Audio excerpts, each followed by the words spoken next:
Awesome. Thank you so much, Joy, and thanks everyone for being here. Yeah, so it's not quite a presentation on coalition building. It's actually more sort of grassroots organizing, which I know we've covered, but hopefully, it all ties together. And this sort of came from our last conversation when we watched Dev's documentary, The Imperfect That's what it Mother. was. Thank you. Yeah. Of course, Deb. Yes, yes, yes.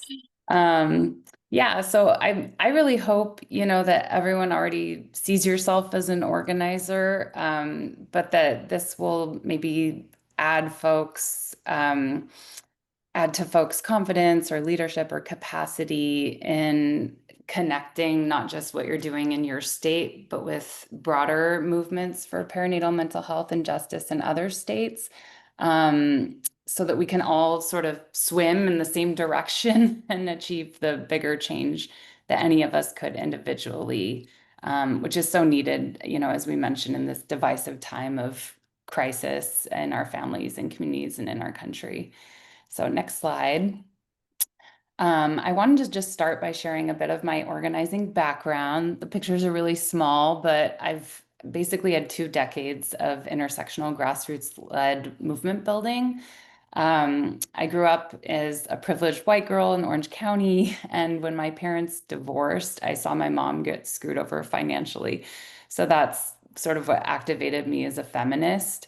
After graduation, I moved to DC and worked for the Sierra Club, where I actually united movements for environmentalism with women's health and rights and advocated for sexual and reproductive health and rights in the US and abroad. So I gave presentations through speaking tours across the country. I trained thousands of college students on their own action plans, similar to our state policy fellowship.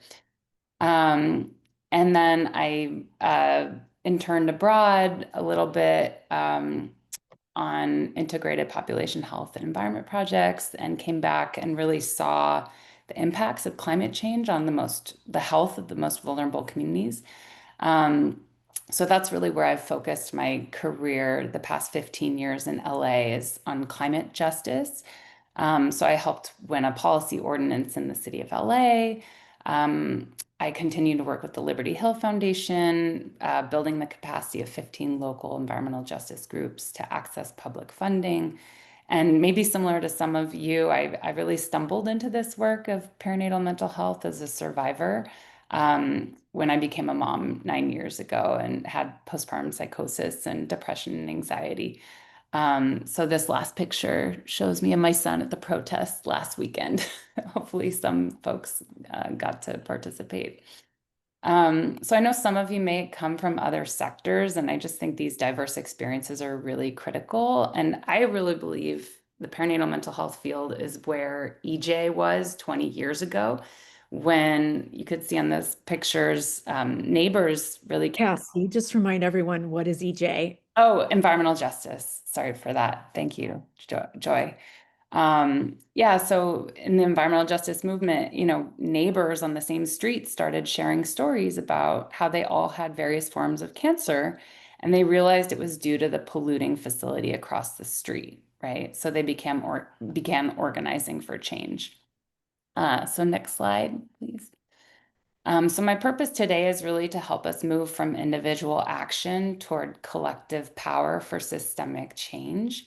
And the scale of the problems we face are immense, but these issues are preventable and bipartisan. And when we share our stories, we're really building empathy and humanity, hope and solidarity, which I believe is what's really needed under this authoritarian fascist regime.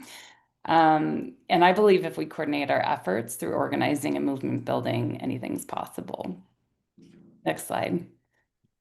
And I'll just quickly add, some of you may be Republicans and may not agree with Cassie, and that's okay. And there's space for all of us here to learn about movement building, and I say coalition building, which is not right, Cassie, but just wanted to acknowledge that. Thank you, Joy.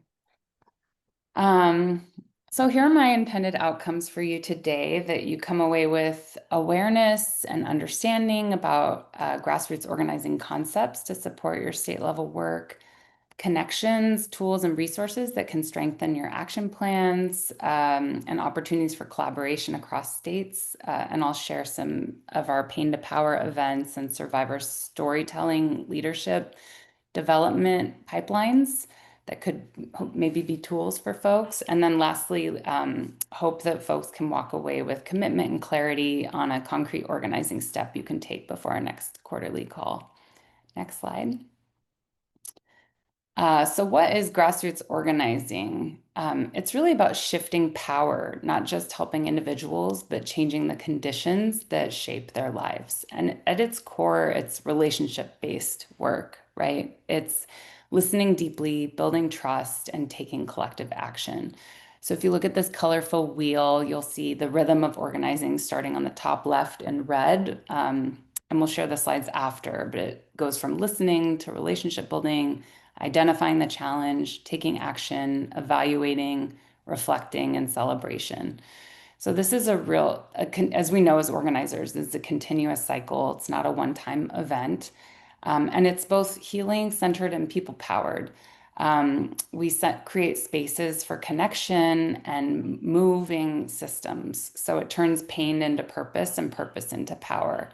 So I invite you to think of a time that your work created connection and shifted something bigger than one person, and that's organizing. Next slide. It's also really important to clarify what organizing isn't. Training, awareness, advocacy, or direct service are powerful tools, but they don't actually shift power. A campaign or a meeting can spark change, but without shared leadership or accountability to a base, it's not organizing. And lasting policy change really happens when lived experience drives decisions, and folks aren't just participating in them. So that's why in our coalition, survivors helped write the language for SB 626. They didn't just endorse it. And at our advocacy day at the Capitol, 25 of our 40 advocates who attended that were survivors, many from the Black community who are hit hardest by these inequities. I invite you to reflect on who sets the agenda in your work right now. Is it maybe staff or funders or policymakers, or is it those most impacted? And what might it take to shift that balance? Next slide. This is a framework I find really helpful to help locate our work along a theory of change. And folks might have seen this before. On the far left is direct service or self-help, which is meeting immediate needs within existing systems. So that's like running a postpartum support group or a hotline, and they're crucial in providing immediate relief, but they accept existing power relationships. Next comes education and advocacy in orange and teal. And that's naming problems, raising awareness, and meeting with legislators. And this begins to point us towards systems change, but often still operates within existing power structures. And on the right is organizing and direct action, which is where those who are most affected define the issues and act collectively to transform conditions. And that's really where we build lasting collective power. So in California, we started with storytelling and awareness. We built a coalition, and now we're advancing legislation. And with each step, we're moving farther right on the spectrum. Next slide. We can think about this work unfolding across 3 dimensions of time. Are we focused on immediate relief or building long-term systemic change? Second is power. Are we working within existing systems or shifting who holds decision-making power? And third is involvement. Are we inviting people to participate transactionally? Or are we supporting them with the information, tools, and capacity to lead in a way that's truly transformative? And most of us move across this spectrum depending on context. So what matters is choosing to move toward transformation. And I invite you to think about your action plan. Where would you place it on the spectrum, and what might one small shift toward organizing look like? Maybe a survivor roundtable, a community convening, or a storytelling campaign, for example. Next slide. So now that we talked a little bit about what organizing is and where our work fits on the spectrum, I want to dig into how we actually build it. And this slide shows some of the core building blocks of organizing. This is a photo of me and my husband Gato at our advocacy day where he led a lobby team. And he didn't exactly volunteer. I voluntold him to, but it's a reminder that relational organizing can start at home. Um, a lot of grassroots organizing is built on simple but powerful habits repeated over time. And this is what's really worked for us in California. So first is list building. So that for us, that meant, starting with shared Google Forms where partners and survivors contributed ideas and spreadsheets for tracking legislative outreach. And we've done this for every campaign, from our statewide storybook to our funder webinar. And we now have a list of 650 individuals, and we continue to engage folks in a monthly newsletter, which features survivor stories and ways that folks can take action in a meaningful way. Second is relational one-on-ones, since trust is the currency of organizing. And this really happens in conversation, sharing, asking folks, what's your story? What brings you to this work? And every breakthrough in our coalition, from building partner buy-in to building our coalition or getting our bill authored, has started with one authentic conversation at a time. Third is consistent discipline, because movements are built in the follow-up. So I hate to say it, but before every meeting, I always prep an agenda, I always take notes, and then I always send recaps. And it's not flashy, but all those little texts or thank yous or follow-ups really build credibility, trust, and momentum. And then fourth, ABR, always be recruiting. I personally love a leadership ladder where we invite, mentor, and train folks to lead. And really just always, like, if anyone asks me, how can I help? I always give them a role. And movements grow when we're constantly cultivating new leaders. So I invite you to think about which of these building blocks you already use in your work and which one could help you strengthen your current action plan. Next slide. So when you put these pieces together, organizing becomes a continuous loop of action and reflection. And as this chart, which is hard to read, shows, it doesn't move in a straight line, it circles. So at the top, it's identifying a problem, engaging the community, act, reflect, adjust, repeat, etc. And that's really how our movement in California has evolved. It began with stories, became a convening, then a coalition, then a policy campaign, and it's really building a movement. And each phase has built on the last. And by looping back, we bring in new leaders, collect stories, and hold healing spaces where we can keep the movement alive. So I encourage you to think about what this cycle looks like in your work. Where might you be able to loop back to bring in new people and build power for your next phase? Next slide.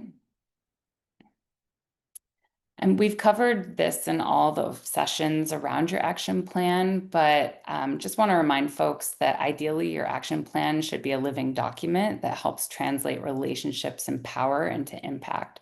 So every strong campaign rests on those goals, strategies, and tactics, which I won't go too much into, but it's really about, the change you want to see, the path that you'll take to reach it or why you'll win, and then the tactics that move you down that path. And this keeps us, our work, feeling focused instead of reactive. I also love backwards planning. I always try to begin with the end in mind and map backwards step by step. Next slide. Another useful tool for organizing is power mapping. So you can imagine this chart with influence on the vertical axis and support on the horizontal. And our job as organizers is to move people up and to the right toward influence and alignment. So you can start by listing your decision makers, who are the people who say yes, your influencers, who are those that they listen to, and your base, who are those who give you legitimacy. So, for example, in our coalition, Senator Smallwood Cuevas was our decision maker who ultimately authored our bill. And our influencers were survivors, clinicians, and community groups who met with her staff early on. And our coalition partner, Black Women for Wellness, had a close relationship with the senator. So we ended up writing talking points for their executive director with perinatal mental health data from her district. And that's what helped us ultimately secure her as our bill author. Next slide. Numbers and visibility also shift power. So every RSVP signature, social media share, and press mention adds weight. When we brought 40 advocates to Sacramento wearing big red buttons that said survivor and perinatal mental health matters, it changed our issue from abstract to human and urgent. And we also made sure to always invite members of the press to every big campaign action we do. It's through a simple press release. And then we partnered with the senator's communications staff to spread it far and wide. And data plus stories equals credibility. So we combined survivor testimony with local data and cost research, showing lawmakers that untreated perinatal mental health costs California 2.4 billion each year. And that's ultimately what helped us pass our bill through every policy committee unanimously. So I invite you to think about, what's one partner, data point, or story that could amplify your case. Next slide. Just one last slide before a few case studies about our work as well. I've mentioned campaign actions, but just want to be clear that they go hand in hand with organizing. So we want to think about organizing, building campaigns, building organizing campaigns. And organizing is long-term work, but campaigns give it shape and they build each other in an iterative process. Organizing builds people power, and then campaigns channel that into winnable goals, and each win builds capacity for the next. So for us, we held a Pain to Power stakeholder convening that led to the formation of our coalition and SB 626, which led to the Advocacy Day, and now a statewide Story to Book campaign. And that's paving the way for broader reforms in California and hopefully beyond. So I invite you to ask yourself, what's a small win that could build momentum towards your larger goal? Maybe it's a stakeholder convening, a local resolution, a story collection drive, or a pilot program. Next slide. Can you hit it again, Joy? The text didn't show up. Thank you. I just wanted to share, lastly, a few case studies about our work and how storytelling has been the foundation for everything we've built. Like many of you, I started with a deeply personal story. I shared my postpartum psychosis experience in Dev's Imperfect Mothers Club documentary as a survivor. And in that moment, I found my community, joined the board of Maternal Mental Health Now. We found our coalition partners, and since then, we've integrated storytelling into everything we do, from media and community events to our new Breaking the Silence storybook that features 30 diverse families from across California. And we're still collecting stories, especially from partners and fathers and folks in the LGBTQ community and rural and immigrant families. And our goal is next year to deliver the storybook to Governor Newsom as part of our advocacy. And it's that leadership ladder pipeline that's bringing in new folks. It's an organizing strategy. It's also, we say storytelling is medicine and story is power. So, each story supports the survivor's healing journey, and it's also evidence that these struggles are systemic and not individual. And I can share the link to the storybook in the chat, since we're also using it for advocacy purposes, where you could see kind of pins in California that we hope to share the stories with different legislators to, again, show them how this issue is so critical in their district. So again, I invite folks, how to think about how could storytelling deepen the power or visibility of your state work and whose voices are still missing from your table. Next slide. And I've talked about our first convening from Pain to Power in LA, but I just think it's a really beautiful model of a how to build your coalition, if that's something you're interested in doing, we really brought together 5 core partners that really planned a stakeholder conversation about that grounded in storytelling, but also reimagining what a just perinatal mental health system could look like. And that it was from pain to power because it truly was a deeply emotional, visceral, transformative experience of moving from pain to power in the room. And out of that convening, we launched the California Perinatal Wellness Alliance as a survivor and community-led coalition to transform our state's perinatal mental health system. And we didn't start with a bill, we started with relationships, healing, and a shared vision of justice. So that's really what organizing looks like. It's helping folks move on that continuum from awareness to connection to action to policy change. Next slide. And out of that convening, as I shared, our movement scaled from LA to Sacramento. So in April of 2025, we had our Pain to Power Advocacy Day, where 40 advocates, including 25 survivors, held 51 meetings with legislative offices. And our bill, SB 66, passed the Senate Health Committee unanimously. We built bipartisan momentum and showed what survivor leadership looks like at scale. And one of the most powerful moments was when Republican Senator Valladares shared her own postpartum story publicly for the first time and joined us as a co-author, again, proving how storytelling changes policy and the power of coalition. Next slide. Of course, just want to share, this work is powerful and exhausting, and we can't build movements if we're burning out. We're facing barriers like urgency, underfunding, fragmented systems, and the emotional toll of trauma. And we need to remember that sustainability is strategy. So we have to design this care into our work through wellness spaces, stipends for storytellers, childcare, shared leadership, and collective rest. So at our first Pain to Power LA convening, we had therapists on site, we had a wellness space, aromatherapy, and other supports because advocacy and healing need to coexist. My vision as an environmental justice organizer based in Pasadena, where I was recently evacuated from the Eaton fires, is to actually integrate perinatal mental health and justice and environmental justice. So one project I've been building in the environmental justice space is climate resiliency centers that help folks adapt to the climate crisis. And I think one way we can think about transforming our communities is integrating those ideas of community resilience hubs that support families during climate emergencies with providing holistic, integrated, one-stop shop care for parents and families, right? So I invite you to think about what's your vision for healing-centered systems in your community and what practice could sustain your organizing for the long haul. Next slide.